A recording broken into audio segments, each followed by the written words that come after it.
ఎవరైనా సరే black magic వల్ల ఇబ్బందులు పడుతున్నాము, మాకు ప్రయోగం చేశారు అనే అనుమానం ఉన్నవాళ్ళు, అలాగే ఎదుటి వాళ్ళ ఏడుపు ఎక్కువగా ఉంది, ఆ ఏడుపు వల్ల మాకు సమస్యలు వస్తున్నాయి అనుకున్న వాళ్ళు, శత్రుబాధలు ఎక్కువగా ఉన్నాయి, రహస్య శత్రువుల వల్ల ఇబ్బందులు పడుతున్నాం అనుకునేవాళ్ళు, ఇంట్లో నెగిటివ్ ఎనర్జీ ఉందని బాధపడేవాళ్ళు అందరూ కూడా ఈ బుధాష్టమి కాలాష్టమి సందర్భంగా మిరియాల దీపాన్ని వెలిగించండి. మిరియాల దీపాన్ని కాలభైరవుడి మందిరంలో శివాలయంలో వెలిగిస్తే అద్భుత ఫలితాలు కలుగుతాయి. ఈ మిరియాల దీపం ఎలా వెలిగించాలంటే ఒక కొత్త తెల్లటి వస్త్రం తీసుకోండి. ఆ కొత్త తెల్లటి వస్త్రంలో 27 మిరియాలు ఉంచండి, మూట కట్టండి.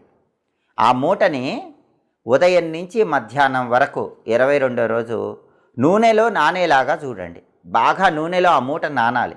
నానిన తర్వాత 22వ రోజు సాయంత్రం దగ్గరలో ఉన్న కాలభైరవుడి మందిరం దగ్గరకు వెళ్ళండి. ఆ మందిరం దగ్గర ఒక మట్టి ప్రమిదలో నువ్వుల నూనె పోసి